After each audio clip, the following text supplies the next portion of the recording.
আমি জানি হয়তো তোমরা আমাকে চেনো না, আমার কণ্ঠ তোমাদের পরিচিত নয়, কিন্তু এই আত্মার আর্তনাদ বানানোর পেছনে আমি আমার মন প্রাণ, আমার ঘুম, আমার নিঃশ্বাস ঢেলে দিচ্ছি প্রতিদিন রাত 8টায় আমি তোমাদের জন্য একটা নতুন ভৌতিক গল্প নিয়ে হাজির হই।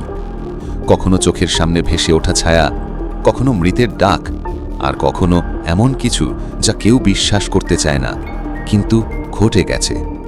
আর রবিবার দুপুর 12টা সেদিন তোমাদের জন্য রাখি একটা স্পেশাল এপিসোড, একটা গল্প নয়, যেন একটা সত্যি অভিশাপ, যেটা শুনে মন থমকে যায়, চোখ ঝাপসা হয়ে আসে।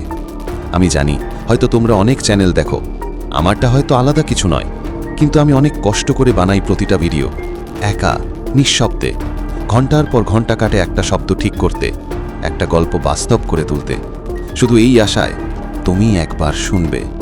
তোমাদের ভালো নাই লাগতে পারে, আমি ধরে নিচ্ছি, কিন্তু যদি একবার না দেখো তাহলে বুঝবে কি করে? একটা সুযোগ তো দাও আমায়। আমি কাউকে জোর করি না, শুধু বলি একবার দেখো। যদি ভালো না লাগে আমিও থেমে যাব।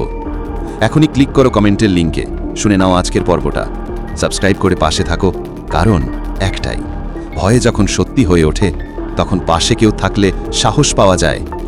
আত্মার আর্তনাদ @আত্মার আর্তনাদ, প্রতিদিন রাত 8টা আর রবিবার দুপুর 12টা।